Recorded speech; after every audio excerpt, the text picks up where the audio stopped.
Adán y Eva en el jardín del Edén. Los patriarcas Abraham, Isaac, Jacob y Moisés. Estos son algunos de los personajes más conocidos del Viejo Testamento. Pero ¿son sus historias reales o meros mitos? Cuanto más te remontas en los textos bíblicos, más difícil resulta encontrar pruebas históricas. La mayoría del Génesis es una colección de mitos, historias inventadas. Encontrar rastros históricos de eso es muy difícil. En este programa nos adentramos en la ciencia mientras los arqueólogos escudriñan la Biblia para separar ficción y realidad y averiguar si es cierto que Moisés fue de verdad el autor de la Biblia hebrea. Inmediatamente vi unas letras muy claras y diferenciadas. Este es el antepasado de la caligrafía hebrea. ¿Existen pruebas que sustenten el éxodo del pueblo elegido desde Egipto o fue un pequeño grupo de cananitas que simplemente decidió liberarse? Para saberlo, destaparemos artefactos antiguos que ayudan a fechar los acontecimientos bíblicos y veremos lo que los arqueólogos dicen que pudieron ser los muros que Josué derribó. Este incendio, por así decirlo, fue la madre de todos los incendios. Únase a los expertos en su búsqueda de las encrucijadas entre la ciencia y las escrituras para descubrir la Biblia en profundidad. Los secretos enterrados de la Biblia. Episodio 1.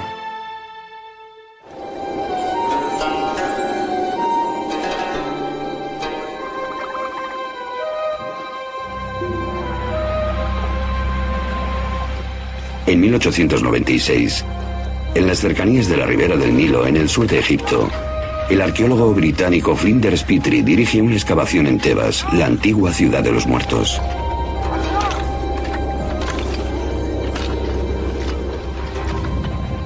Aquí realiza uno de los descubrimientos más importantes de la arqueología bíblica.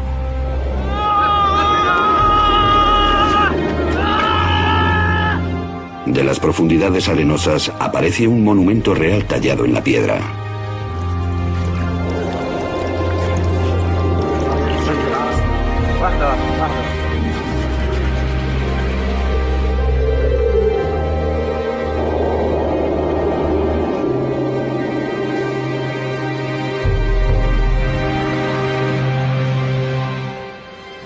Es la llamada estela de Menepta, hecha en honor del faraón Menepta, hijo de Ramsés el Grande.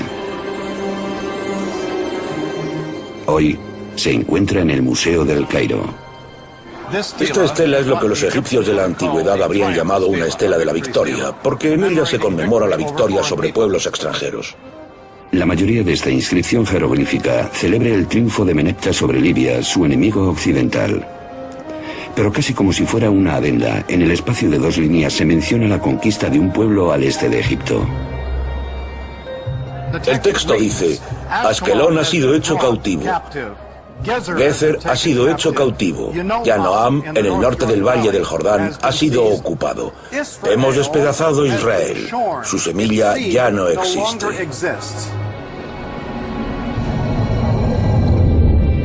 La historia demostró que la seguridad del faraón fue un error. Más que señalar su aniquilación, la estela de Menepta anuncia la entrada en la escena mundial de un pueblo llamado Israel.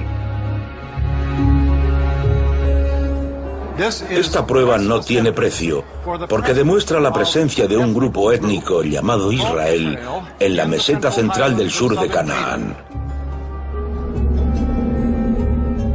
La fiable cronología egipcia proporciona la fecha de 1208 a.C.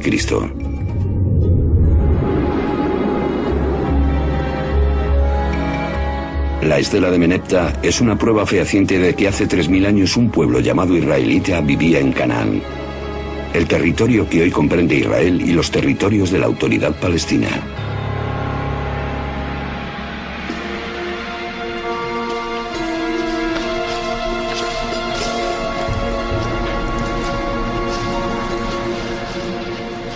Los antiguos israelitas son célebres por las historias conocidas que relatan su historia. Abraham e Isaac, Moisés y los 10 mandamientos, David y Goliat.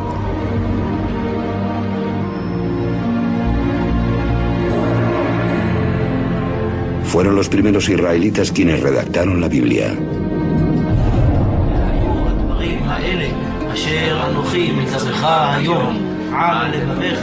A través de los textos de la Biblia hebrea, las creencias de los antiguos israelitas sobrevivieron hasta convertirse en el judaísmo, una de las religiones más antiguas practicadas en la tierra. Y fueron los judíos quienes dieron al mundo un legado impresionante: la creencia en un solo Dios.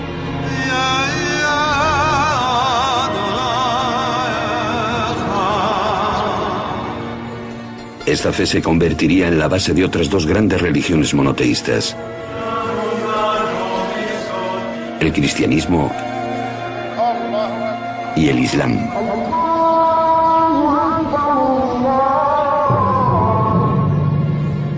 La Biblia hebrea, a menudo conocida como Antiguo Testamento, para diferenciarla del Nuevo Testamento, describe los acontecimientos del primer cristianismo y la creencia en un solo Dios, que son parte esencial de la cultura del mundo.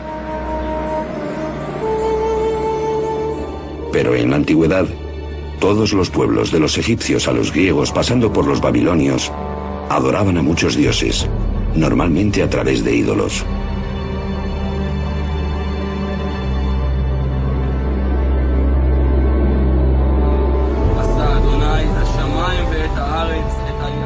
¿Cómo fue que los israelitas, de entre todos aquellos pueblos, descubrieron el concepto de un solo Dios?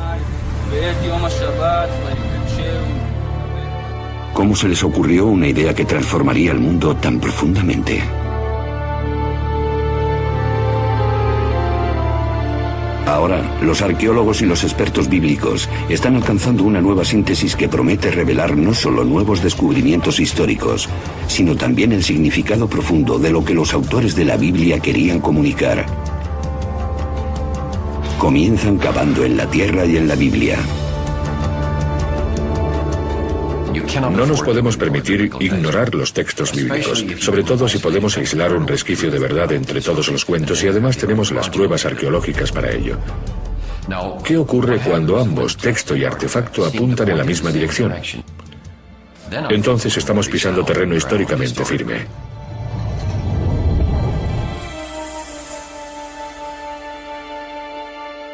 Los especialistas buscan las encrucijadas entre ciencia y escrituras. La más antigua es la estela de la victoria del faraón Menepta del año 1208 a.C.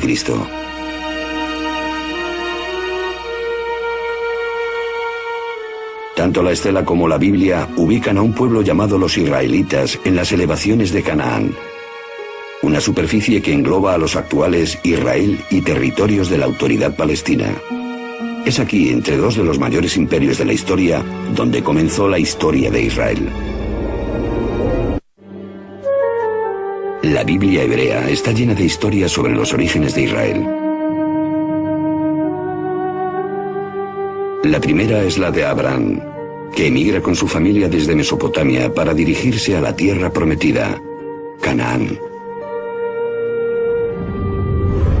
El Señor le dijo a Abraham: sal de tu tierra y de tu parentela y de la casa de tu padre, y ve a la tierra que te mostraré. Yo haré de ti una gran nación, y bendeciré y engrandeceré tu nombre. Serás bendecido. Génesis 12, 1 y 2.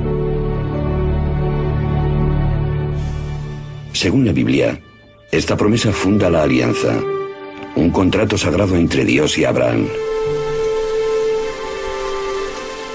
Para señalar la alianza, Abraham y los varones de su familia son circuncidados.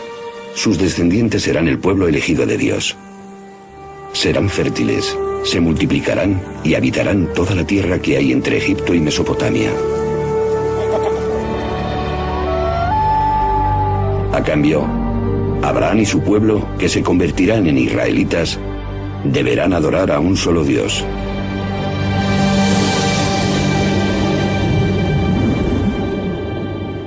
Esta idea es nueva, nadie la había tenido antes.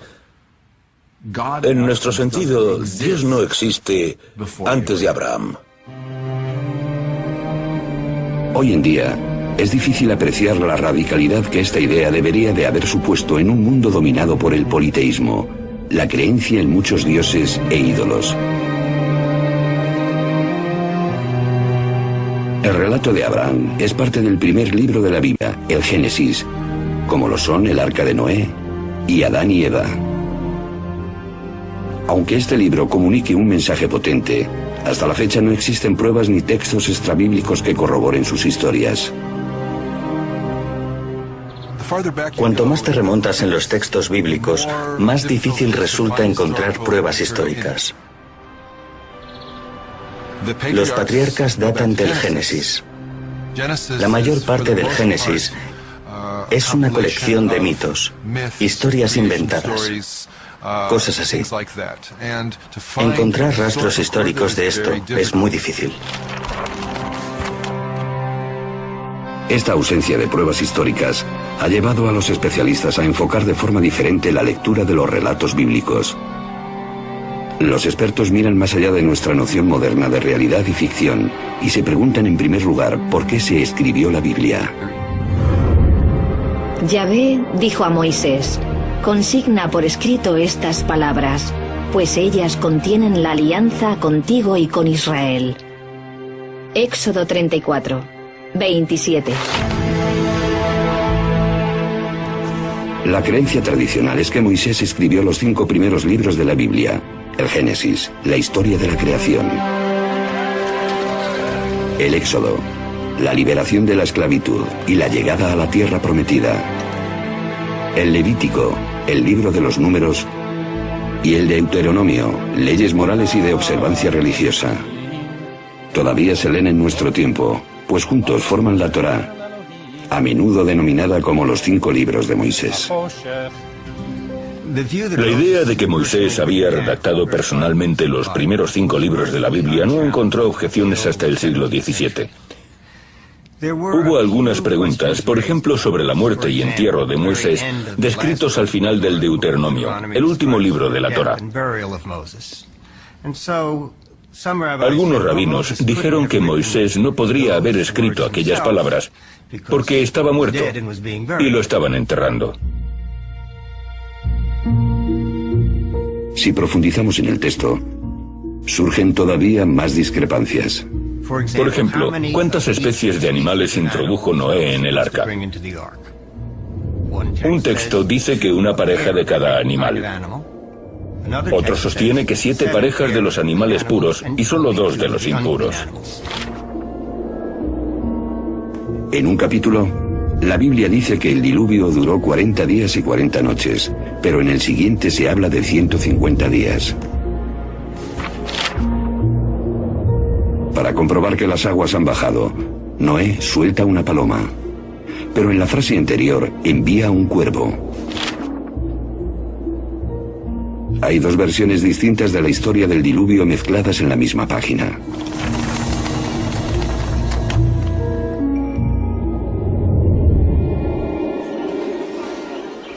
Muchas discrepancias así se repiten a lo largo de las páginas de la Biblia, algo que sugiere que fue redactada por más de una persona. De hecho, en los 5 primeros libros de la Biblia, los especialistas han encontrado al menos 4 grupos diferentes de escribas a lo largo de cientos de años. Esta teoría se conoce como hipótesis documental. Una forma de contemplar la cuestión es como si la Biblia fuese una especie de antología compuesta en el transcurso de muchos siglos por personas diferentes que añadían cosas, eliminaban otras y así. Pero ¿cuándo comenzó el proceso de redacción de la Biblia?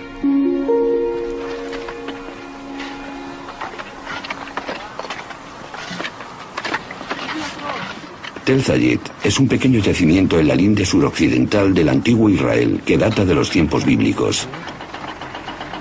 Desde 1999, Ron Tapi ha estado trabajando aquí. Era el último día de lo que había sido un típico día de excavación. Mientras estaba haciendo unas fotografías panorámicas desde la grúa, un voluntario informó a su supervisor de que pensaba que había visto unas marcas interesantes, unos arañazos que probablemente fuesen letras talladas en la piedra. ¿Dónde, aquí? Las letras serían un hallazgo raro. Cuando Tapi se arrodilló para ver las marcas, se llevó la sorpresa de su vida. Me agaché e inmediatamente vi unas letras muy claras y diferenciadas.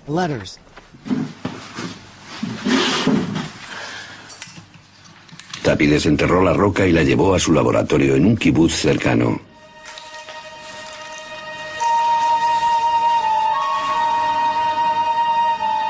Fue entonces cuando se dio cuenta de que se trataba de algo más que una simple inscripción. Aleph, Bet, Gimel, Dalet. Me percaté de que esta inscripción era un alfabeto. Esto es, no una historia, sino las letras del alfabeto semítico escritas en el orden correcto. Nun, Pei y Ain son difíciles de leer, pero también están. Esta escritura es una forma antigua del alfabeto hebreo. Lo que encontraron no eran 2 o 3 palabras talladas de forma casual, sino el alfabeto completo. Todo indica que es el antepasado de la caligrafía hebrea.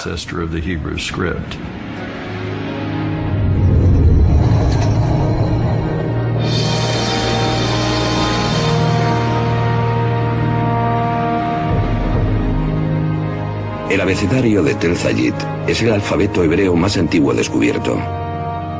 Se remonta al año 1000 a.C., lo cual abre la posibilidad de que la redacción de la Biblia hebrea hubiese comenzado ya en esos años.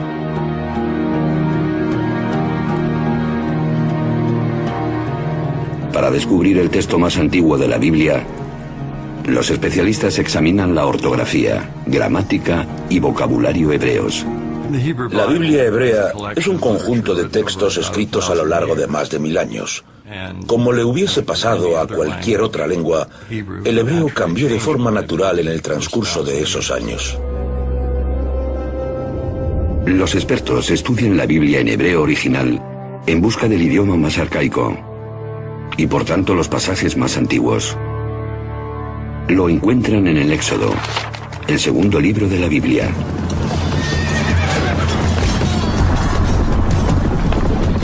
Arrojó a los carros y al ejército del faraón al mar, y sus oficiales se ahogaron en el mar Rojo. Éxodo 15, 4. Este pasaje, conocido como la Canción del Mar, es el pasaje culminante del Éxodo. La historia de la esclavitud de los israelitas en Egipto y cómo Moisés los llevó a la libertad. En toda la Biblia, ningún acontecimiento recibe más menciones que el Éxodo. Con el desarrollo de la escritura hebrea antigua, la Canción del Mar podría haber sido redactada alrededor del año 1000 a.C., la época del alfabeto descubierto por Tapi. Pero seguramente el fragmento se recitaba como poema mucho antes de los comienzos del hebreo escrito. Es muy posible que fuese un tipo de cuento contado en verso que la gente recitaba alrededor del fuego. Igual que normalmente nuestros poemas son más fáciles de recordar que la prosa. Pensamos que la poesía se transmitía oralmente de unas personas a otras, mucho antes de que comenzasen a ponerlas por escrito. Debido a que los versos del Éxodo son tan antiguos, ¿es posible que la historia posea referentes históricos?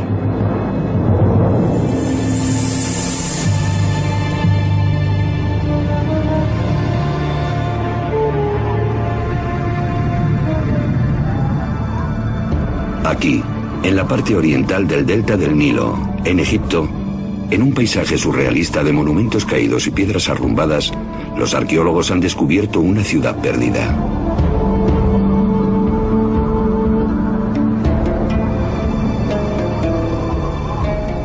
Inscrito en los monumentos de todo el conjunto, se halla el nombre de Ramsés II, uno de los gobernantes egipcios más poderosos.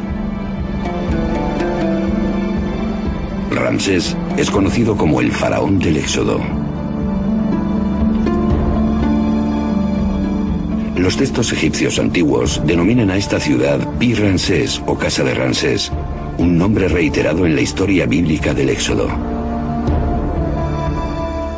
El único elemento específico mencionado en el Éxodo que podemos conectar con materiales no bíblicos son las ciudades que los hebreos tuvieron que construir y que se llaman Pitón y Ramsés.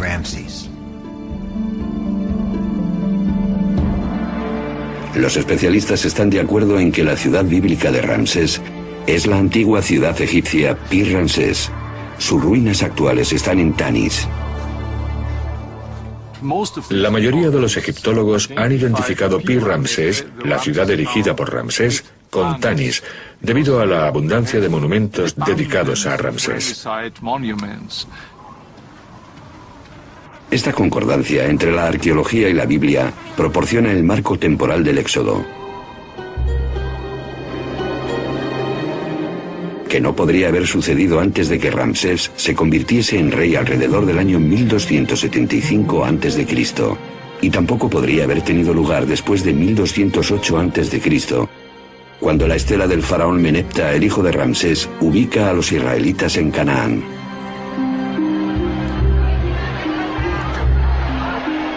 La Biblia dice que los israelitas abandonaron Egipto en masa, 600.000 hombres con sus familias, y después merodearon por el desierto durante 40 años.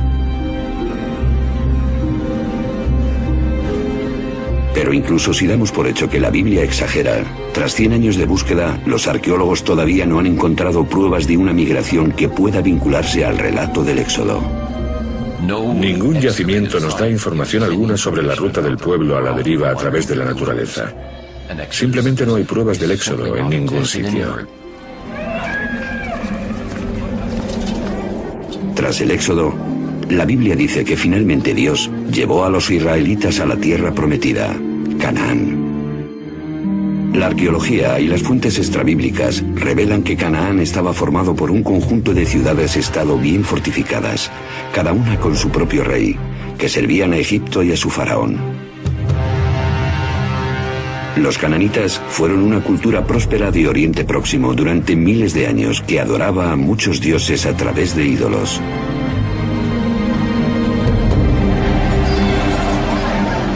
La Biblia cuenta cómo un nuevo líder, Josué, introduce a los israelitas en Canaán en una brutal campaña militar. Entonces el pueblo lanzó un fuerte grito y sonaron las trompetas. Al oír su sonido, el pueblo prorrumpió en un griterío ensordecedor y el muro se desplomó. Josué 6, 20. En la década de 1930, el arqueólogo británico John Garstin excavó en Jericó, la primera ciudad cananita en la campaña de Josué. Garstin descubrió pruebas claras de destrucción y declaró que había encontrado las murallas derribadas por Josué.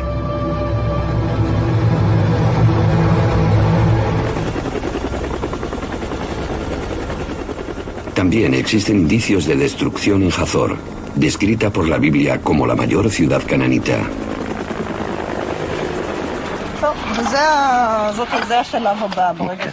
Hoy, en Hazor, hay excavaciones dirigidas por Amnon Ben-Tor, uno de los principales arqueólogos israelíes, y su discípula y codirectora Sharon Zuckerman. Estoy caminando en un pasillo situado entre dos alas del palacio cananita de los reyes de Hazor. Se pueden ver signos de destrucción por casi todas partes. Aquí se pueden ver piedras quemadas. Y lo que es más importante, las vemos partidas en 1 millón de fragmentos. Se necesita un calor tremendo para causar tanto daño. Este incendio fue, por decirlo así, la madre de todos los incendios. Entre las cenizas, Ben-Tor descubrió una estatua profanada. Seguramente el rey o el dios protector de Hazor. Las manos y la cabeza están cortadas, aparentemente por los conquistadores de la ciudad. El incendio marcó el final de la Hazor cananita. La primera pregunta es, ¿quién lo hizo? ¿Quién estaba por ahí en esos momentos? ¿Quién es el candidato? En primer lugar, los egipcios. Pero en ninguna de sus inscripciones de la época aparece Hazor. No mencionan haber hecho nada allí.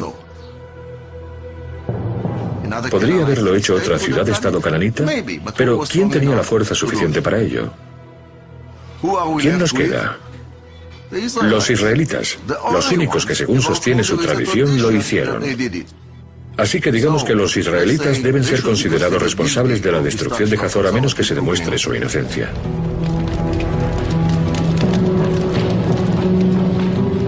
Hay otra ciudad-estado cananita que Josué y su ejército de israelitas reconocen haber destruido. Es Ai, y se ha descubierto en lo que ahora es territorio de la Autoridad Palestina en Cisjordania. Aquí, el arqueólogo Hani Nur el-Din y su equipo están encontrando las pruebas de una rica cultura cananita. Primero apareció un pueblo que se hizo ciudad y después construyeron un tipo de fortificación alrededor del asentamiento.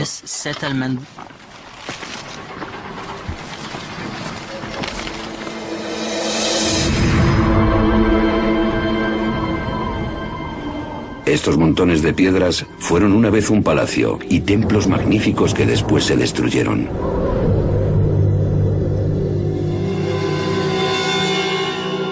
Pero cuando los arqueólogos fechan la destrucción, encuentran que esta ocurrió alrededor del año 2200 a.C.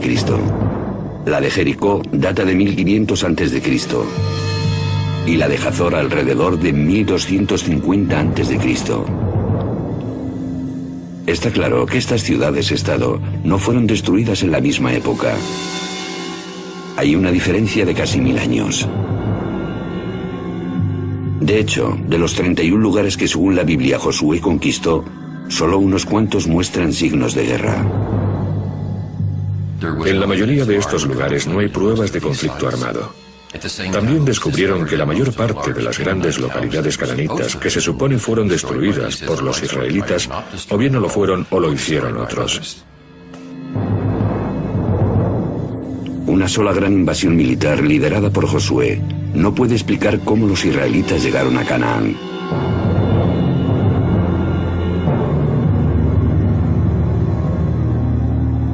Pero la destrucción de Hazor sí coincide con el momento en que la estela de Menepta ubica a los israelitas en Canaán. Así que, ¿quién destruyó Hazor? Amnon Ben-Tor todavía cree que los israelitas destruyeron la ciudad. Pero su codirectora, Sharon Zuckerman, no piensa lo mismo. El último acto de destrucción consistió en la mutilación de las estatuas de reyes y dioses. Pero no hay signos de guerra ni de lucha. No vemos armas en la calle, como en otras ciudades destruidas por extranjeros.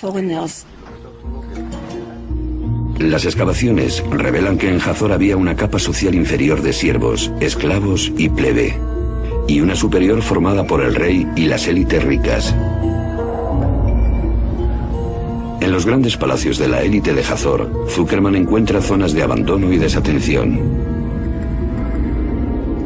Para los arqueólogos, estos signos indican una cultura en decadencia, una rebelión interna.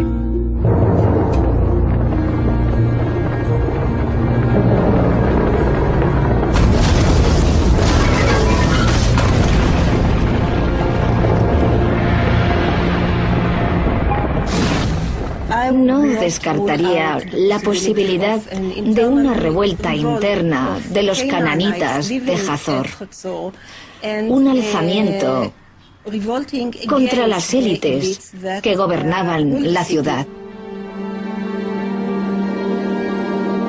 De hecho, el sistema cananita de ciudades-estado se vino abajo, incluso en Hazor y Jericó. La arqueología y los textos antiguos muestran con claridad que este fue el resultado de un largo periodo de declive y turbulencias que se extendió a Mesopotamia, la región del mar Egeo y el imperio egipcio alrededor del año 1200 a.C.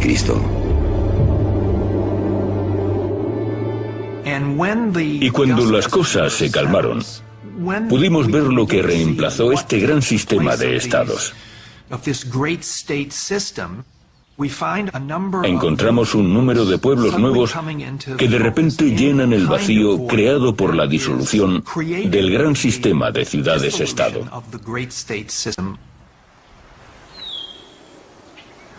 ¿Pueden los arqueólogos encontrar a los israelitas entre estos nuevos pueblos?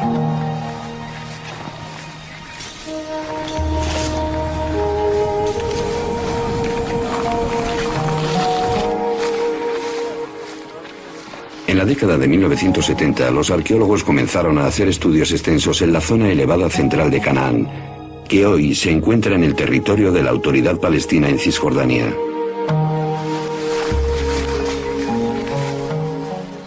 En aquellos tiempos yo enseñaba y solía llevar a los estudiantes a las colinas 2 veces a la semana.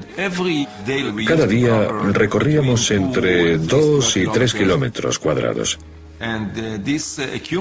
Poco a poco cubrimos toda la zona.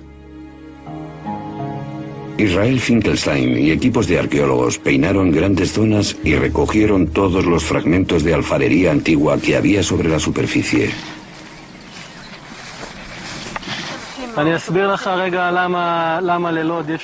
Durante 7 años recorrió 600 kilómetros cuadrados clasificando las piezas de barro y marcando sobre un mapa los lugares donde las encontraron. Al principio, los puntos del mapa no me decían nada, pero después, poco a poco, comencé a vislumbrar un tipo de fenómeno, regularidades.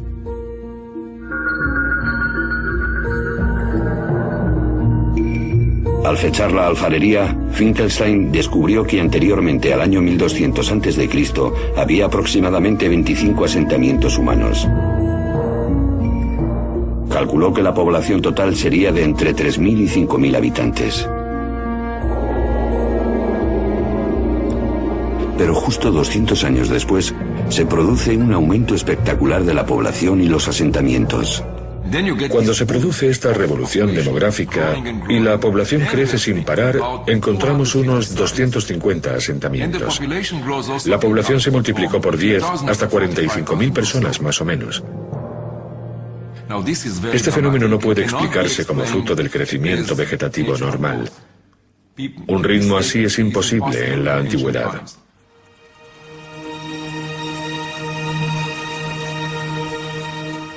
Si no fue el crecimiento natural, tal vez estamos ante olas de pueblos dispersos que se asentaron en la zona tras la caída del sistema de ciudades-estado.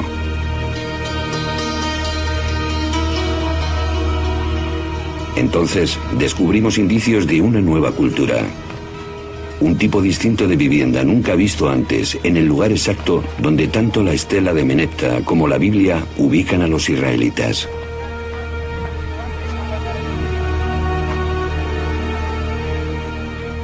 Los lugares donde aparece esta clase de casa coinciden con las zonas donde los israelitas vivían. Incluso a veces se las denomina casas israelitas o tipo de vivienda israelita. Parece que la gente que vivía en estas aldeas se organizaba en un tipo de sociedad más o menos igualitaria, porque no hay grandes construcciones arquitectónicas. Si te fijas en los hallazgos, son relativamente pobres. La alfarería es más bien mundana. No quiero ofender a los primeros pobladores o a los israelitas de la antigüedad, pero aquí hay muy poco arte. Curiosamente, esta alfarería rudimentaria encontrada en los nuevos pueblos israelitas es muy parecida a la de uso diario hallada en las ciudades cananitas anteriores como Hazor.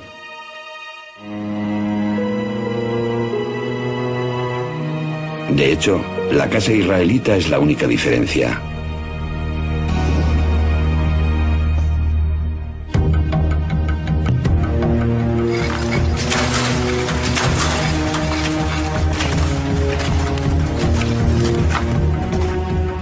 Estas grandes semejanzas han llevado a los principales arqueólogos a una asombrosa nueva conclusión sobre los orígenes de los israelitas antiguos. La idea es que la mayoría de los primeros israelitas fueron originalmente cananitas desplazados. Los israelitas estuvieron siempre en Israel. Eran nativos, pero pertenecían a diferentes grupos. Eran los desposeídos. Lo que estamos viendo es un movimiento de gentes, pero no una invasión de hordas armadas extranjeras. Más bien se trató de una revolución social y económica. Los textos antiguos describen cómo los gobernantes egipcios y sus vasallos, los reyes cananitas, sobrecargan a las clases bajas de Canaán con impuestos e incluso esclavitud. Una nueva y radical teoría basada en la arqueología apunta a lo que ocurrió después. A medida que este sistema social opresivo decae, las familias y las tribus de siervos, esclavos y miembros de la plebe cananita aprovechan la oportunidad. Buscando una vida mejor, abandonan las viejas ciudades-estado y se dirigen a las colinas.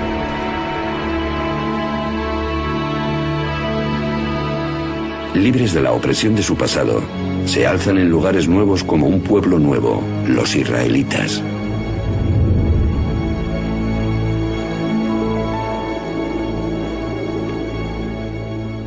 En los textos figura una historia de los israelitas como un pueblo llegado de fuera que cercó las ciudades cananitas, las destruyó y después se convirtió en una nación en la tierra de Canaán.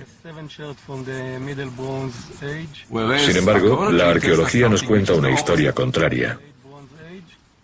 Según la arqueología, el nacimiento de Israel es una consecuencia y no la causa del hundimiento de la sociedad cananita. La arqueología revela que los israelitas fueron originariamente cananitas.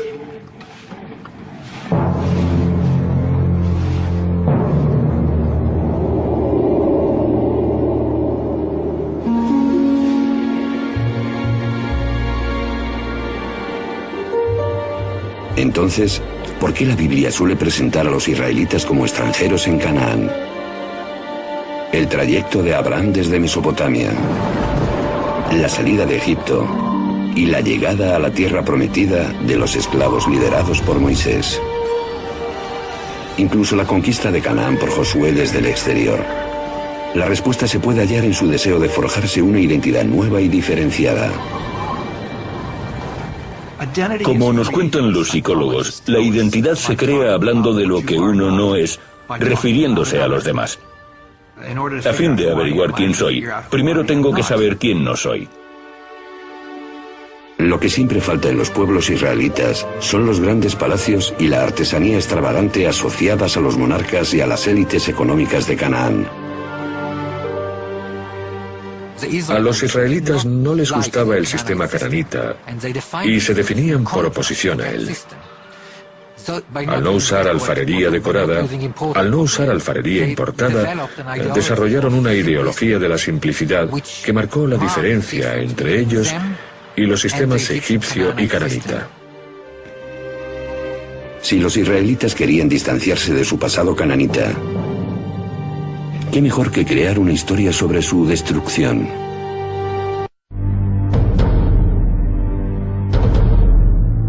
Pero las historias de Abraham, el éxodo y la conquista tienen otro propósito.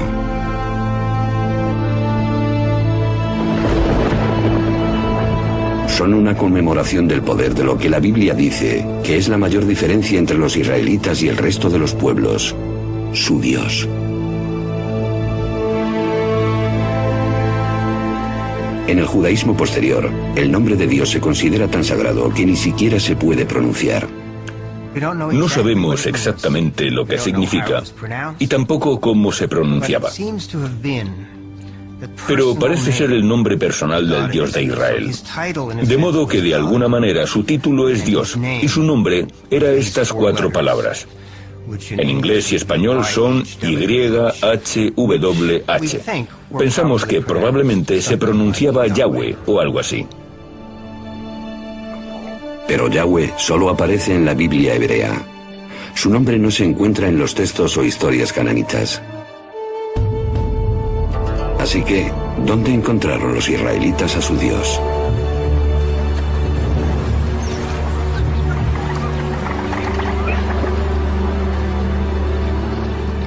La búsqueda de los orígenes de Yahweh lleva a los especialistas de vuelta al antiguo Egipto.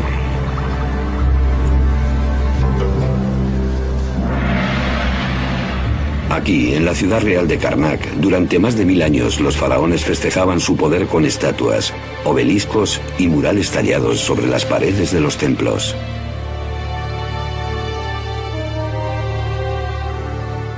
Aquí, en el muro septentrional de Karnak, encontramos unas escenas que narran las victorias y batallas de Seti I, el padre de Ramsés el Grande. Aquí Seti conmemora una de sus grandes victorias sobre los Shasu.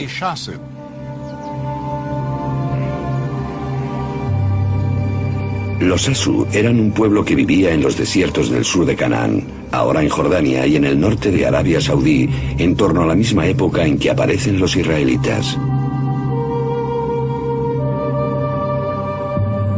Los textos egipcios dicen que uno de los lugares donde los Shasu vivían se llamaba YHW, probablemente pronunciado Yahu, seguramente el nombre de su dios protector. Ese nombre, Yahu, es extrañamente parecido a Yahweh, el nombre del dios israelita.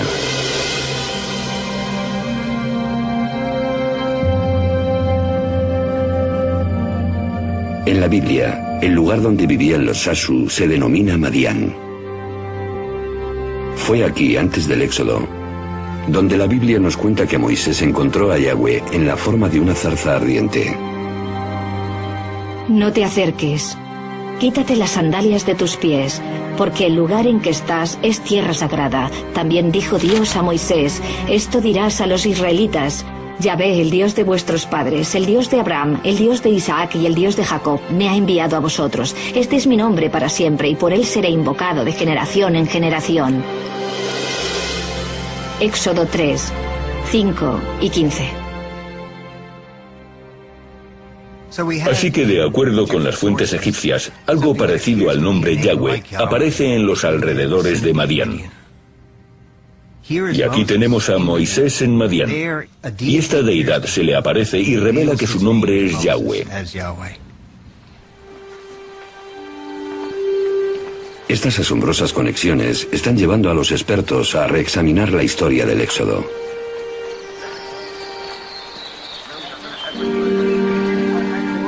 Aunque no hay pruebas de una migración masiva, algunos creen que un pequeño grupo sí que escapó de Egipto. Sin embargo, no eran israelitas, sino más bien esclavos cananitas. En su viaje de vuelta a Canaán, pasaron por Madián, donde las historias de Yahu, el dios de los Shasu, les inspiraron. Probablemente hubo un grupo que huyó de Egipto y tuvo algún tipo de experiencia divina.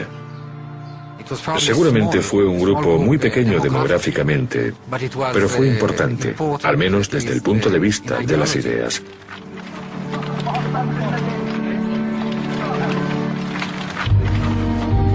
Siguieron hacia la comarca elevada en el centro de Canaán, donde se toparon con las tribus que habían huido de las ciudades-estado cananitas.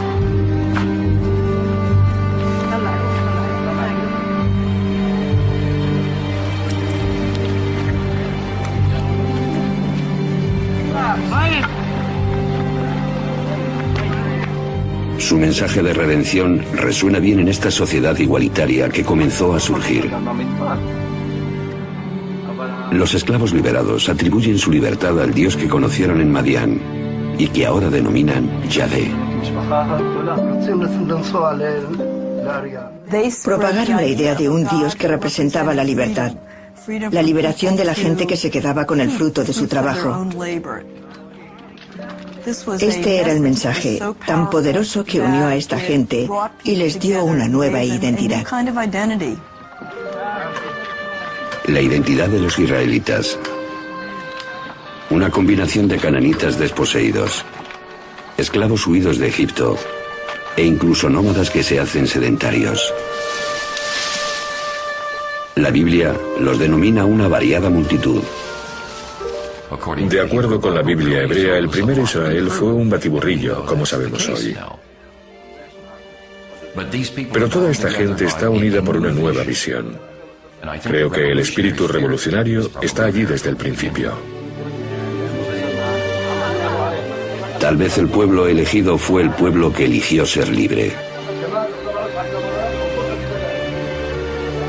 Su historia de huida, al principio transmitida oralmente y por la poesía, les ayudó a forjarse una identidad entre las distintas tribus.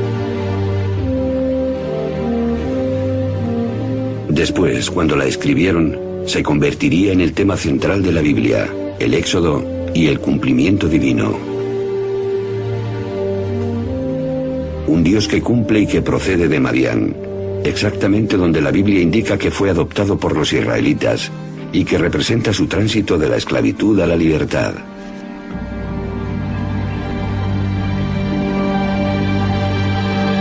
Entonces, ¿se halla aquí el inicio del monoteísmo?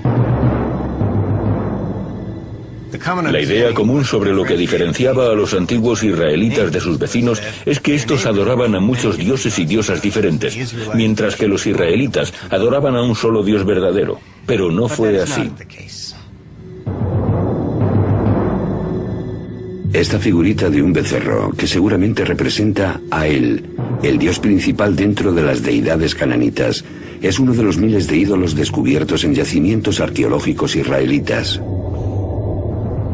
A menudo los israelitas adoraban a otros dioses. Tal vez se suponía que no debían hacerlo, pero lo hicieron. Así que al menos en la práctica muchos, si no todos los israelitas, eran politeístas. Según esta prueba arqueológica, el modelo bíblico del pueblo israelita monoteísta debe ser cuestionado.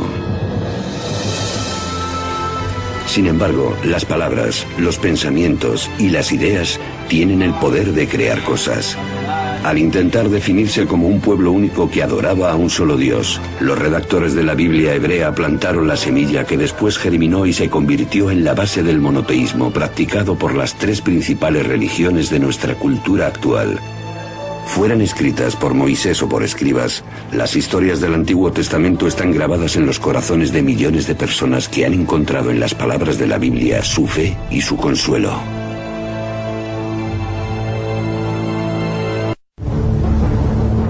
Dios ha muerto. O al menos, eso debió de parecerle a los antepasados de los judíos en el año 586 a.C. Jerusalén y el templo de su Dios están ardiendo. La nación de Israel fundada por el rey David ha sido barrida. Podría haberles parecido el fin, pero en realidad fue el principio. Porque de la terrible destrucción surgió un libro sagrado, la Biblia, y una idea que cambiaría el mundo, la creencia en un solo Dios. Ahora, una nueva y provocadora historia emerge de los descubrimientos provenientes de lo más profundo de la tierra y de la Biblia. Queríamos examinar la posibilidad de que los restos del rey David estuviesen aquí. Una historia de detectives arqueológicos que unirá las pistas que rodean el misterio del autor de la Biblia, cuándo se redactó y por qué. Queda claro que fue un pequeño pergamino. Ahora, la ciencia y las escrituras convergen en la creación de una nueva y gran historia de un pueblo de la antigüedad, Dios y la Biblia.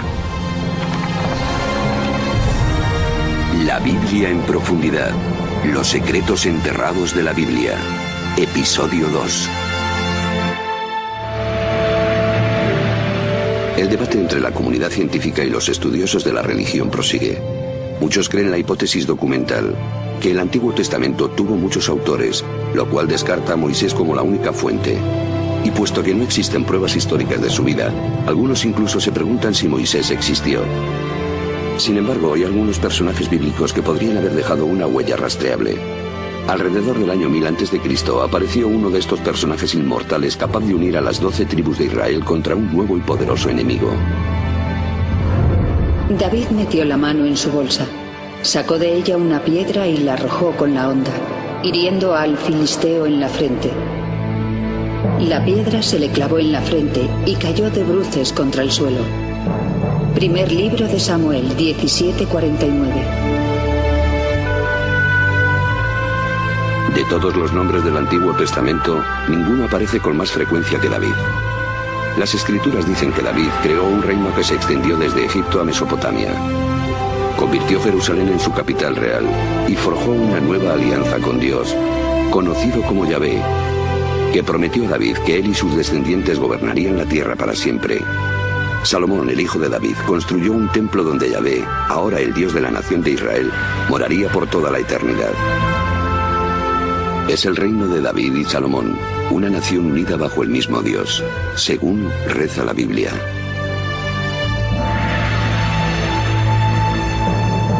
Hoy en día algunos escépticos arguyen que no hubo nada parecido a una monarquía unificada. Sostienen que es una invención bíblica posterior, especialmente de los especialistas modernos. Es decir, que David no existió. Como un revisionista bíblico afirma, David no fue más real que el rey Arturo.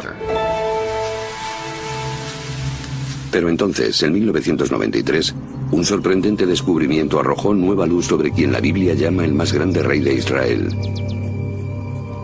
Gila Cook estaba terminando un trabajo de campo con un ayudante en Tel Dan, una excavación bíblica en el norte del actual Israel.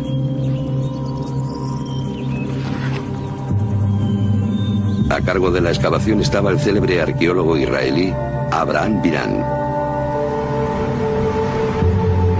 El día terminaba y Cook estaba tomando sus últimas medidas cuando oyó un grito desde abajo. Era Biran con su potente voz gritando: «Gila, vámonos». Y yo le hice un gesto con la mano y seguí trabajando. Tras una segunda llamada de Biran, Cook le dijo a su ayudante que la bajase y comenzó a descender la colina. Llego allí, tiro el bolso y la pizarra y preparo mis cosas. Pero algo le llamó la atención. Una piedra con lo que parecía arañazos. Aunque en realidad se trataba de una inscripción antigua. Esta vez fue ella quien llamó a Biran a gritos. La miró, después me miró a mí y dijo: «Dios mío». Cook había encontrado un fragmento de una estela de la Victoria escrita en arameo, una lengua antigua muy similar al hebreo. Hecha por orden del rey de Damasco o de uno de sus generales, la piedra conmemora la conquista de Israel. Maté a poderosos monarcas al mando de miles de carros y jinetes. Maté al rey de la casa de David.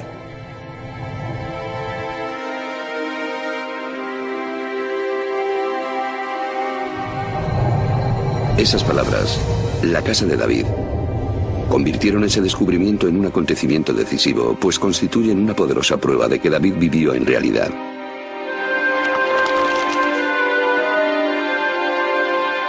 Al contrario que el Génesis, las historias de los reyes de Israel se alejan de la narrativa bíblica legendaria y se adentran en la historia.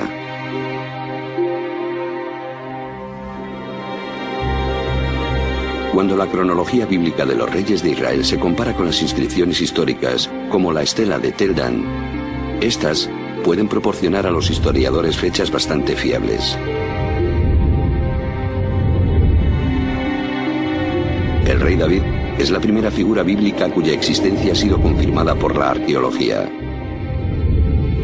La mayoría de los expertos coinciden en que vivió en torno al año 1000 a.C., el siglo X antes de la era cristiana. ¿Será que algunas partes de la Biblia se escribieron durante su reinado? El primer alfabeto hebreo descubierto por Ron Tapi, tallado en una piedra en Tel Zayid, nos ofrece una pista atrayente. La piedra se talló con este alfabeto y después se usó para levantar un muro. La estructura fue destruida por un incendio a finales del siglo X a.C. El hallazgo es incluso más importante porque Tel Zayid es un remanso situado en las lindes del reino de David. Si había un escriba que pudiese escribir este alfabeto en un lugar tan lejano, en los parajes de la linde occidental más remota del reino, si había un escriba que fuese capaz de hacer algo así, eso significa que en la capital del reino hubo otros y mucho más refinados. ¿Pudieron estos escribas vivir en la corte del rey David y de su hijo Salomón? ¿Pudieron ser los primeros redactores de la Biblia?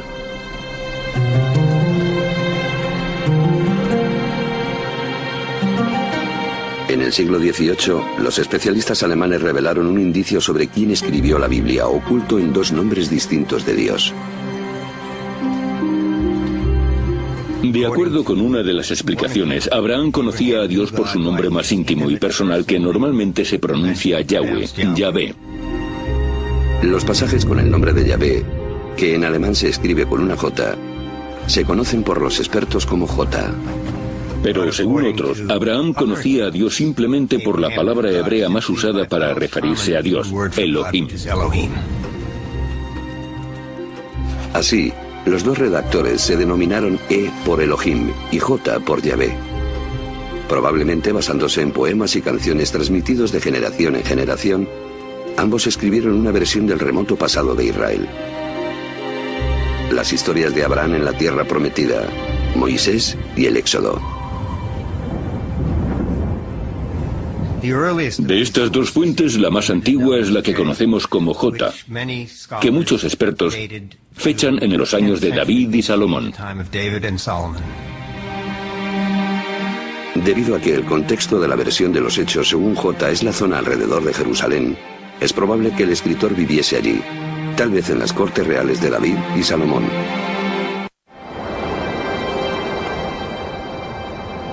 Durante más de 100 años, los arqueólogos han estado buscando pruebas del reino de David en Jerusalén.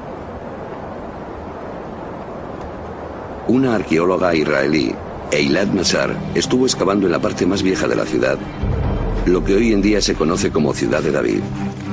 Pero debido a que esta zona había sido escenario de luchas, destruida y reconstruida a lo largo de miles de años, era muy improbable que allí sobreviviesen restos bíblicos. Pero entonces comenzaron a aparecer grandes muros de 3-5 metros de grosor que iban en todas las direcciones, desde el este 30 metros hacia el oeste sin fin. Unos muros así de grandes solo pueden ser parte de un edificio enorme. Mazar cree que las excavaciones que ha realizado hasta la fecha constituyen solamente el 20% del tamaño total de la construcción. Una estructura tan descomunal demuestra centralización y capacidad constructora. Solo puede ser una estructura real. Este enorme complejo puede probar la existencia de un reino, pero ¿se trata del reino de David?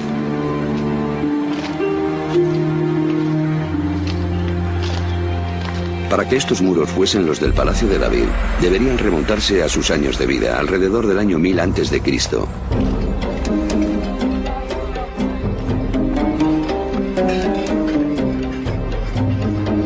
El problema es que los muros de piedra no pueden ser fechados por sí mismos. Los arqueólogos bíblicos datan las ruinas basándose en la alfarería que encuentran junto a ellas.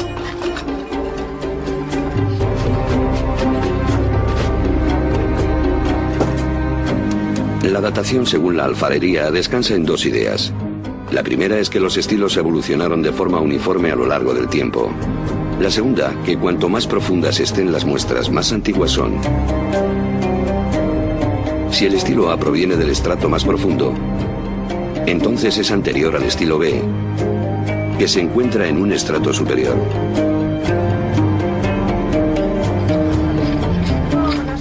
Al analizar la alfarería en excavaciones bien estratificadas, los arqueólogos pueden crear lo que llaman una cronología relativa. No obstante, esta cronología flota en el tiempo sin fechas fijas.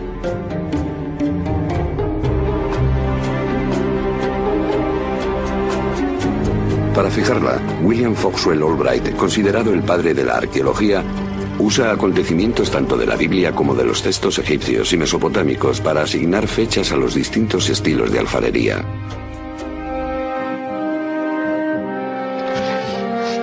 La cronología de Albright, ligeramente modificada, es lo que Mazar usa para fechar este gigantesco edificio, y lo que la mayoría de los arqueólogos usan hoy en día. ¿Ha descubierto Mazar el Palacio de David? Las pruebas se acumulan. El edificio es enorme y está ubicado en un lugar prominente de la parte más antigua de Jerusalén. Y según la cronología de Albright, Los objetos de barro se remontan al siglo X a.C., los años del rey David.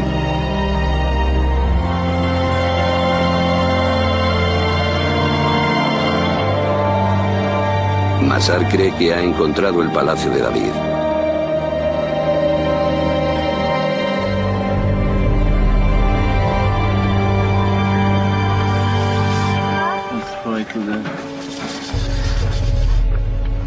Pero tanto las pruebas como la existencia del mismo reino descansan en la datación de unos fragmentos de alfarería. En la actualidad disponemos de un método más científico que no depende de la Biblia, tal como el de Albright, y que además data las piezas de alfarería de forma fija. Es el método de datación por radiocarbono, una especialidad de Elisabetta Boretto del Instituto Weizmann. El primer paso es el trabajo de campo, que consiste en relacionar las muestras de materiales como huesos de aceitunas, semillas o tizones con el contexto arqueológico. Si una semilla de aceituna se encuentra en la misma capa que una pieza de alfarería, el carbono de la semilla puede usarse para datar la pieza de barro. Cuando la semilla muere, su carbono radioisótopo, carbono 14, se degrada a un ritmo regular a lo largo del tiempo, mientras que el carbono 12 no se pervierte. Midiendo la proporción de carbono 14 respecto del carbono 12, Boretto puede determinar la edad de la semilla, que a su vez puede usarse para averiguar la de la pieza de alfarería.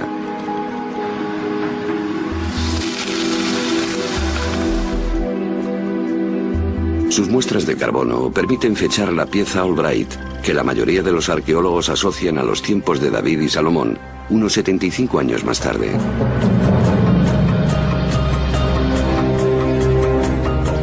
Para acontecimientos sucedidos hace tanto tiempo, esta diferencia puede parecer baladí. Pero si Boretto tiene razón, el palacio de David de Masar y el alfabeto hebreo antiguo de Tapi tienen que ser datados de nuevo, lo cual los coloca en la época de los reyes menores Omri, Ahab o Acab, y su esposa, la odiada Jezabel, todos ellos adoradores del dios cananita Baal. Otros equipos han recogido muestras de carbono siguiendo el mismo método y con la misma meticulosidad.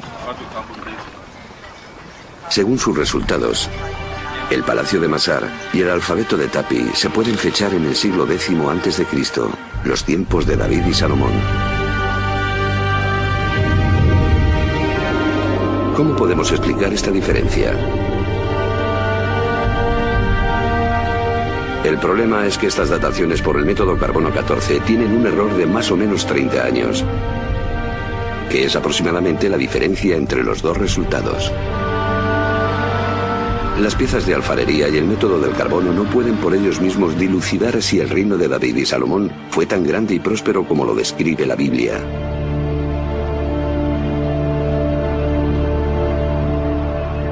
Por suerte, la Biblia ofrece pistas de otros lugares en los que se puede excavar para encontrar pruebas de la existencia del reino. La Biblia asegura que David conquistó el reino y que su hijo Salomón fue el gran constructor. Esa fue la razón de la leva que el rey Salomón impuso para construir la casa del Señor, su propia casa. El terraplén, el muro de Jerusalén, Hazor, Megiddo y Gezer. Primer libro de los Reyes 9:15.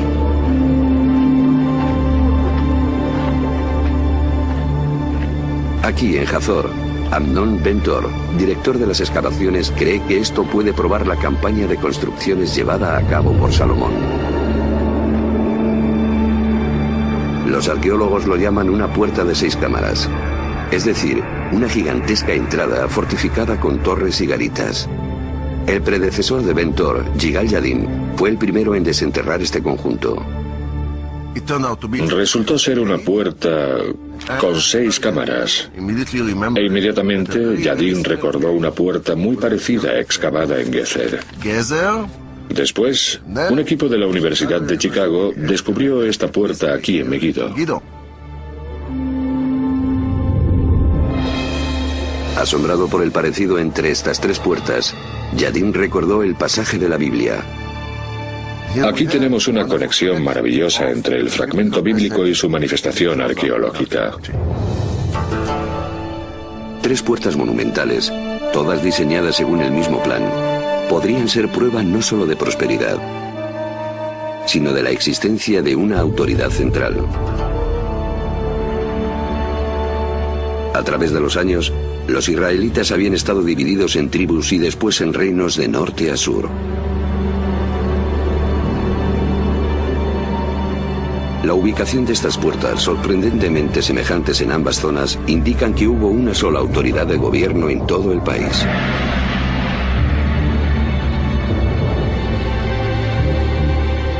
Pero, ¿cómo podemos estar seguros de que este fue el reino de David y Salomón?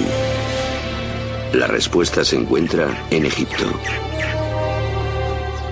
La escena de decapitación que vemos en este muro conmemora una campaña militar comandada por el faraón Sisac, o Sesonk, el fundador de la 22ª dinastía de Egipto. En el 5º año del reinado de Roboam, Sisac, rey de Egipto, se alzó contra Jerusalén y se apoderó de los tesoros de la casa de Yahvé y de la casa del rey. Se apoderó de todo, incluso de los escudos de oro que había hecho Salomón. Primer libro de los Reyes, 14, 25 y 26. La importancia de esta correspondencia, la de estas fechas, momentos específicos de la historia del antiguo Egipto, que coinciden con la historia bíblica, es sorprendente y tenemos que tomarla en cuenta.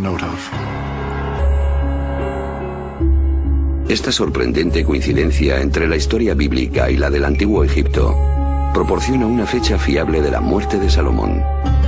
Según la rigurosa cronología egipcia, la campaña de Sisac se remonta al año 925 a.C. Y la Biblia dice que Salomón murió 5 años antes, es decir, en 930 a.C.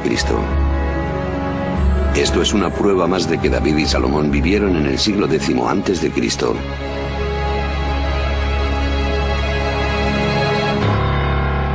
Aunque ocultas en estos muros se encuentran más pruebas.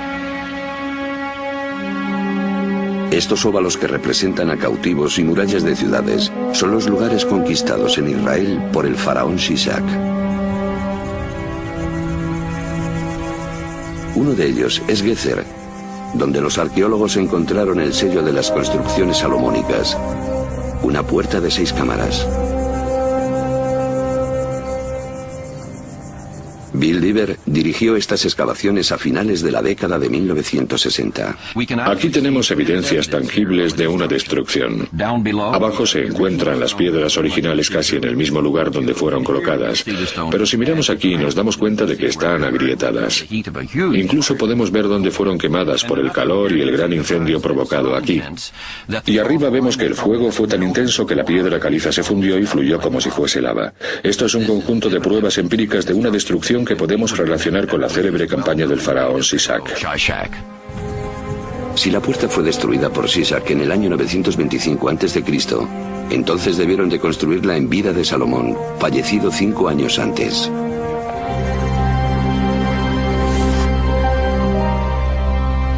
Aunque una minoría de arqueólogos sigue estando en desacuerdo, esta coherencia entre la Biblia, la cronología egipcia y las puertas de Salomón constituyen una prueba poderosa de que en tiempos de David y Salomón hubo un gran reino que se extendió por todo Israel, norte y sur, y cuya capital fue Jerusalén.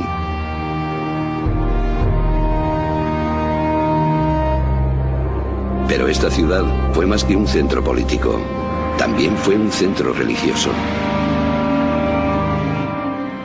La magia de Jerusalén es la magia del templo. Un templo para el único Dios.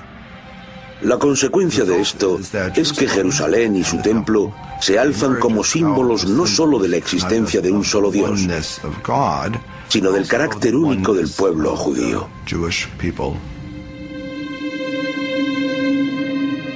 La religiosidad de los antiguos israelitas se asemeja poco al judaísmo actual. En aquellos tiempos todo giraba en torno al templo, construido por Salomón, hijo de David, y considerado la joya terrenal de Yahvé. Para entender cómo adoraban a su Dios los israelitas de la antigüedad, los expertos deben averiguar cómo era el templo y cómo funcionaba. Pero aunque los arqueólogos saben dónde deben estar los restos, es imposible excavar allí.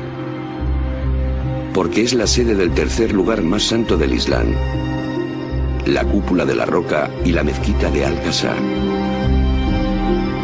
Ni una sola piedra del templo de Salomón ha sido desenterrada, aunque la Biblia ofrece una descripción muy detallada del edificio.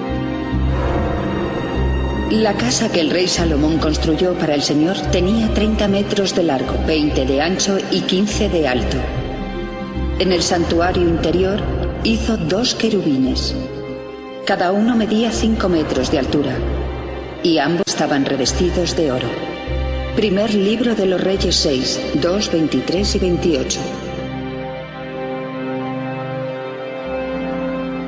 La descripción de la Biblia sugiere cómo fue el plano del templo de Salomón, muy parecido a los de los templos construidos por los pueblos politeístas vecinos.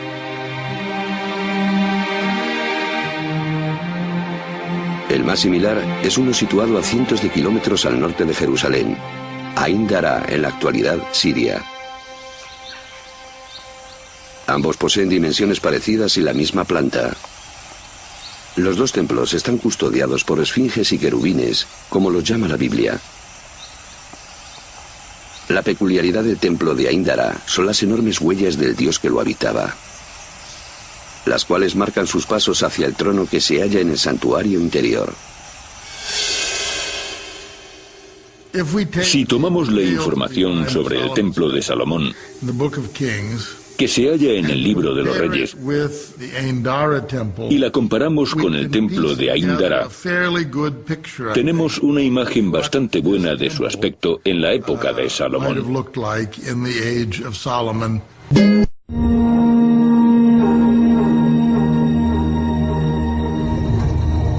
Ahora es posible reconstruir con algo de seguridad el templo de Salomón y cómo los israelitas adoraban a su Dios. En la entrada había un enorme altar. Detrás había un atrio que llevaba al interior del templo. Había una sala, el santuario, y detrás la sala más sagrada, donde, según la tradición, se encontraban el Arca de la Alianza y las tablas de la ley. Esta zona era considerada el lugar más sagrado de la tierra porque era la sala en la que se podría encontrar la presencia de Dios. Aunque los sacerdotes adoraban a Yahvé en el templo, muchos israelitas no eran tan fieles.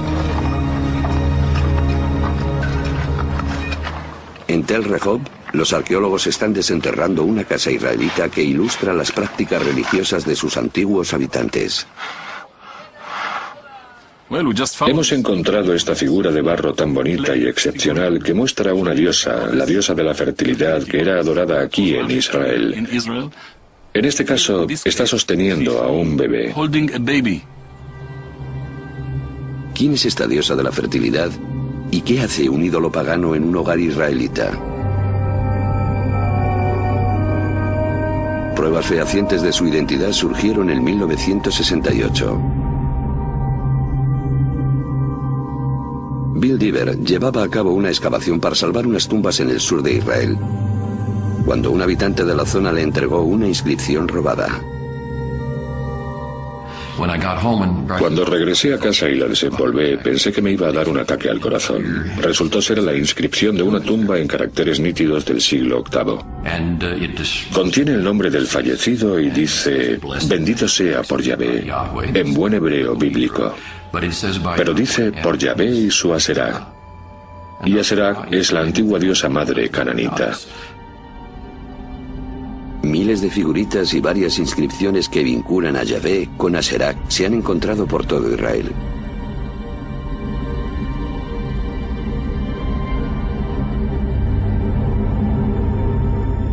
Muchos expertos creen que este es el rostro de Aserá. La conclusión de Diver es que Dios tenía esposa.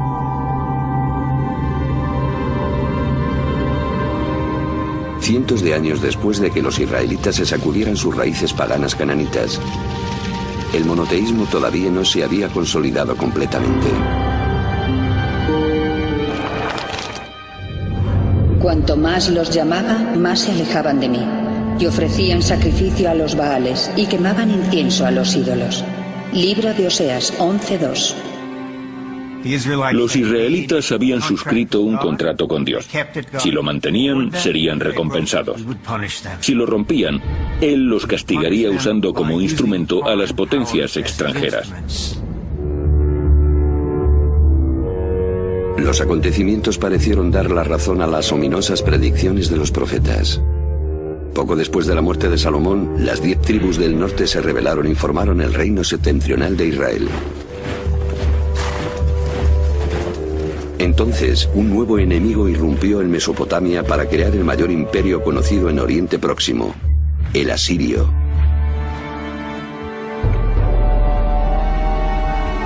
Numerosos textos y relieves asirios dan testimonio de su dominación sobre Israel y Judá.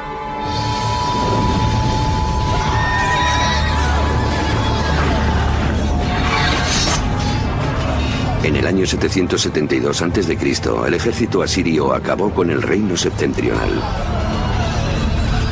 Los que se libraron de la muerte o del exilio a Asiria emigraron a Jerusalén, donde seguían reinando los descendientes de David y Salomón. Según la Biblia, uno de ellos, Josías, atendió las exhortaciones de los profetas. En el libro de los Reyes se cuenta que el rey Josías reinó a finales del siglo VII a.C. Le dijeron que en los archivos del templo habían encontrado un pergamino. Se lo entregaron y mientras lo desenrollaba para leerlo, el rey se puso a llorar porque se percató de que era un texto sagrado que contenía algunos mandatos divinos que el pueblo de Israel había roto.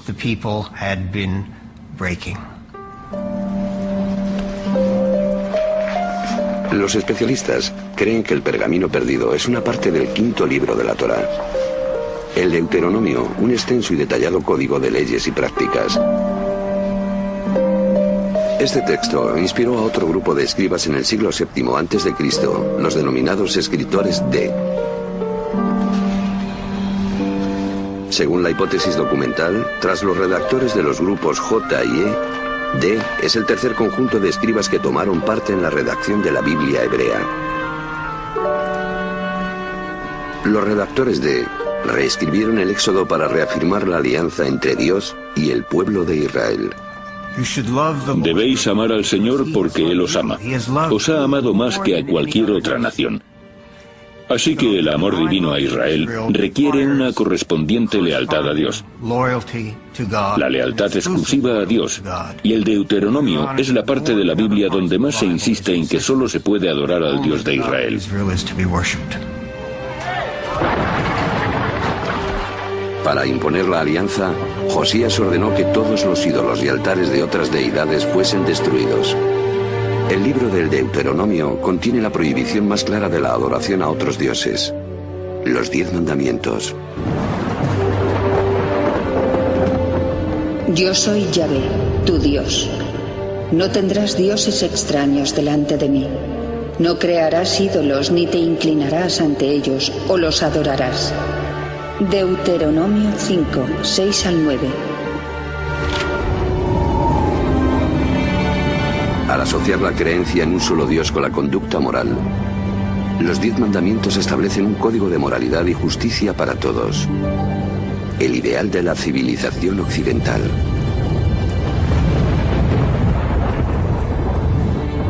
A pesar de las reformas de Josías, los antiguos israelitas siguieron adorando a otros dioses.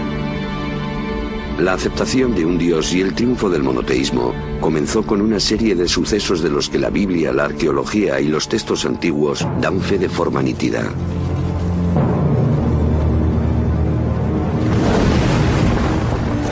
El primero es la destrucción de la morada terrenal de Yahvé, el Templo de Jerusalén. En el año 586 a.C., el nuevo imperio mesopotámico, tras derrotar a los asirios, invade Israel. Los babilonios saquean el templo e incendian la ciudad sagrada. Ante sus ojos, los victoriosos babilonios matan a los hijos de Zedequías, el último rey de la casa de David, y dejan ciego al monarca. La alianza, la promesa hecha por Yahvé a su pueblo elegido y a David de que su dinastía gobernaría Jerusalén por toda la eternidad, se ha roto. Tras 400 años, Israel es barrido.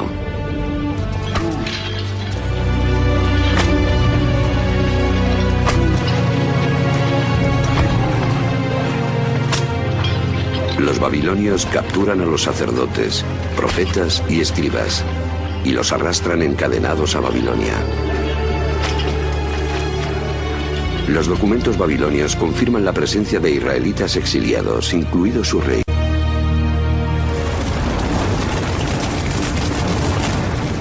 Sin templo, rey o país, ¿cómo pueden sobrevivir los israelitas? Su viaje comienza con las antiguas escrituras, que según las especulaciones de los expertos fueron rescatadas de las llamas de la destrucción. Entre los exiliados de Jerusalén a Babilonia había sacerdotes del templo. Parece ser que se llevaron con ellos sus documentos y tradiciones sagradas. Según la hipótesis documental, generalmente aceptada, es aquí, en Babilonia, lejos de sus hogares en Israel, donde los sacerdotes y escribas produjeron gran parte de lo que hoy se conoce como Biblia hebrea. Los especialistas se refieren a estos redactores como P, o fuente sacerdotal. Fueron los escritores P quienes tomaron todas las tradiciones anteriores de las fuentes J, E y D, así como otras, y las refundieron en lo que hoy conocemos como Torá o Pentateuco. Pero más que producir una recopilación, el grupo P edita y escribe una versión del pasado lejano de Israel, incluida la historia de Abraham y de su alianza con Dios a través del ritual de la circuncisión, que separa a los israelitas de los demás como pueblo y mantiene su alianza con Dios. Pero la historia de Abraham, con su impresionante relato de la disposición paterna al sacrificio de su propio hijo, también trata del poder de la fe. No es una coincidencia que los escribas exiliados del grupo P señalen el origen de Abraham en la ciudad de Ur, río abajo de Babilonia. Tal vez la misma fe que llevó a Abraham a la tierra prometida permita que los exiliados regresen.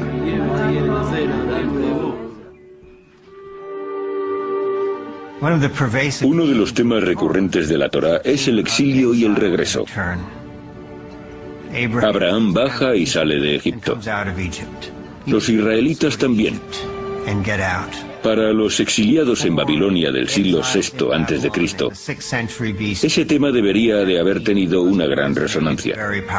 Dios, que en el pasado había actuado en su favor, seguramente lo haría de nuevo. Pero los israelitas tienen otro problema. ¿Cómo pueden redimirse a los ojos de Yahvé en el extranjero, sin templo ni sacrificios rituales?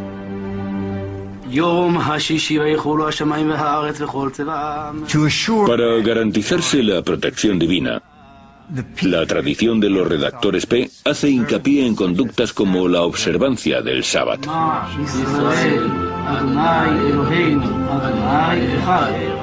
Es durante este periodo de exilio cuando los israelitas se dieron cuenta de que incluso lejos de su país, sin templo, sin sacerdotes y sin reyes, todavía podían adorar a Dios, ser fieles a Él y seguir sus mandamientos.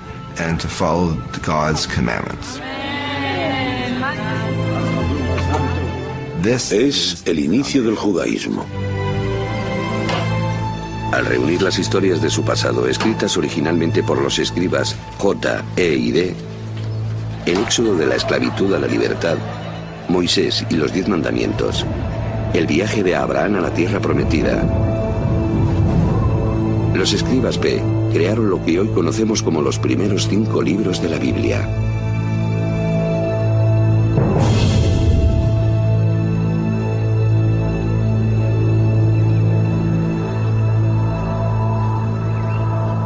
Aunque esta teoría es generalmente aceptada, las pruebas empíricas de textos bíblicos del exilio o de tiempos anteriores son difíciles de encontrar. Los textos bíblicos de esta época más célebres son los manuscritos del Mar Muerto, descubiertos por accidente en 1947.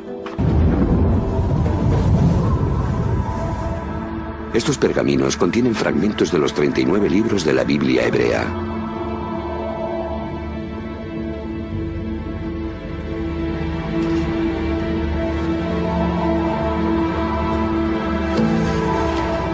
Sobrevivieron porque se guardaron en un entorno perfecto para su conservación: el seco y cálido desierto. Los arqueólogos sospechan que hubo al menos cientos de manuscritos en Israel. Pero debido a que fueron redactados sobre papiro o piel de animal, se descompusieron hace mucho tiempo.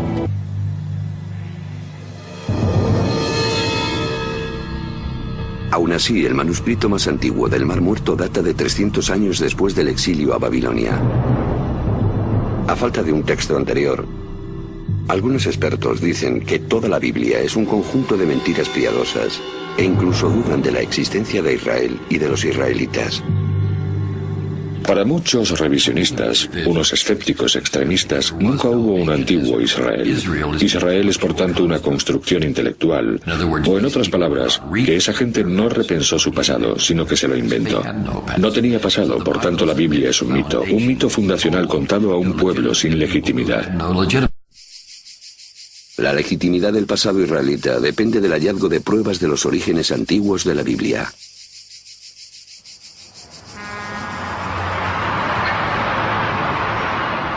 Lo que sería el descubrimiento de una vida comienza fuera de los muros de Jerusalén, en un viejo cementerio. Vinimos aquí y desenterramos 7 grutas funerarias que se remontan al siglo VII a.C., alrededor de la época del rey Josías. Pero las tumbas estaban saqueadas, así que no nos hicimos muchas ilusiones. Gabriel Barkay enseñó a un voluntario de 13 años de edad a limpiar una tumba para hacer fotografías. En vez de limpiar la tumba, como estaba solo y aburrido, y tenía un martillo, se puso a golpear el suelo.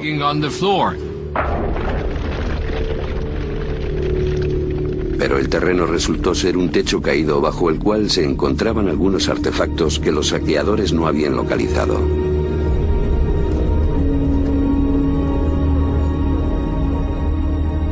Entre los cientos de cosas sobresalía una. Parecía la colilla de un cigarrillo.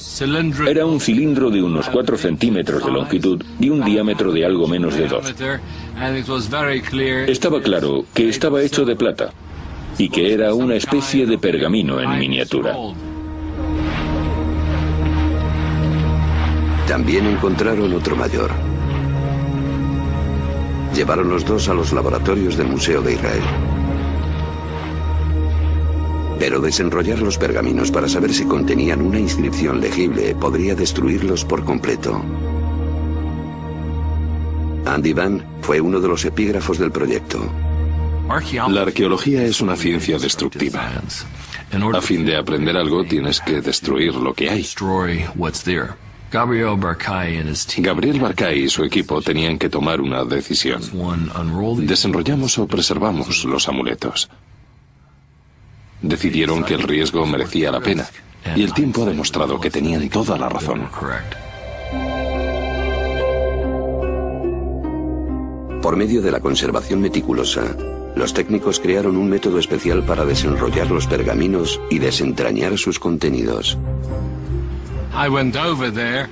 Fui para allá y me quedé impresionado al ver todo aquello lleno de caracteres escritos con tanta suavidad y delicadeza.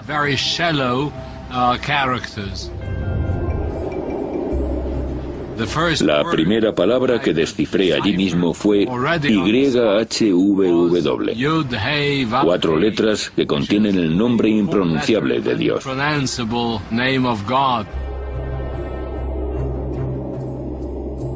Investigaciones posteriores descifraron más texto y una plegaria sorprendentemente familiar que todavía se pronuncia en las sinagogas e iglesias hoy en día. Que el Señor te bendiga y te proteja. Que el Señor haga brillar su rostro sobre ti y te muestre su gracia. Que el Señor te descubra su rostro y te conceda la paz. Libro de los Números 6, 24 al 26.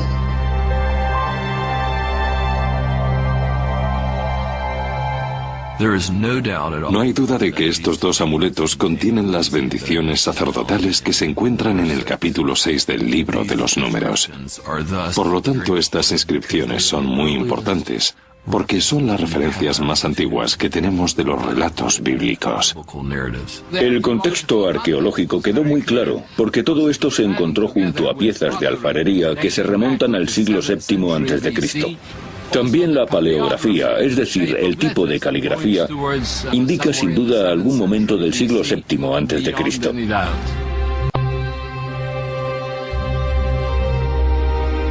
Las bendiciones sacerdotales de los manuscritos de plata anteceden a los manuscritos del Mar Muerto en 400 años.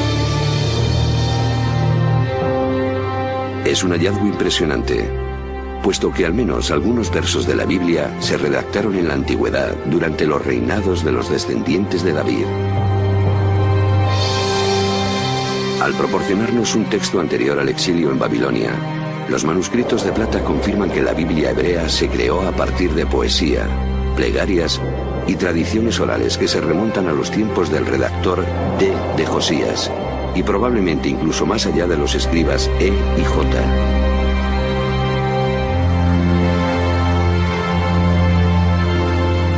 Como los especialistas modernos sospechaban, la Torá, los primeros 5 libros de la Biblia, se configuró durante el exilio en Babilonia.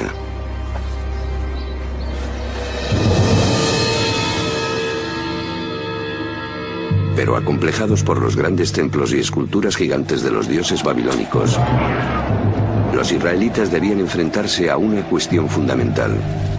¿Por qué su Dios, Yahvé, los abandonó? De aquí surge la idea de que el politeísmo fue nuestra perdición y que después de todo solo hay un Dios. Los israelitas abandonaron la locura del politeísmo. Así triunfó el monoteísmo, tal y como prueban las evidencias arqueológicas. Antes de la destrucción del primer templo, y sea donde sea que excavemos en Judea, encontramos santuarios, y con frecuencia también cientos e incluso miles de figuritas. También en Jerusalén. Pero no los hay tras la destrucción del templo. Hablamos de miles de ellas antes de la destrucción y absolutamente ninguna después. En esos momentos el monoteísmo estaba bien consolidado, firmemente consolidado, así que algo importante ocurrió, pero es difícil rastrearlo. Fue la experiencia dolorosa del exilio. Fue a través de la experiencia de exilio y de la redacción de la Biblia que el concepto de Dios, tal y como lo conocemos hoy, nació.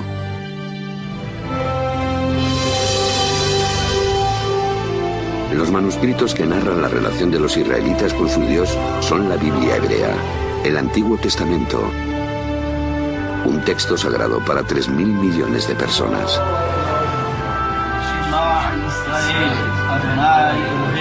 A través de sus textos, un culto antiguo se convierte en una religión moderna, y la deidad israelita Yahvé se transforma en el Dios de las 3 grandes religiones monoteístas.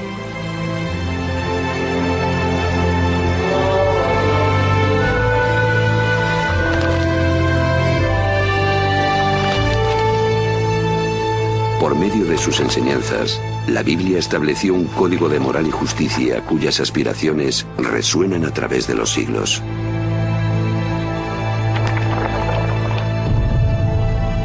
Más que una cuestión de realidad y ficción, en la intersección de ciencia y escrituras se halla una historia que comenzó hace más de 3.000 años y que pervive hoy en día.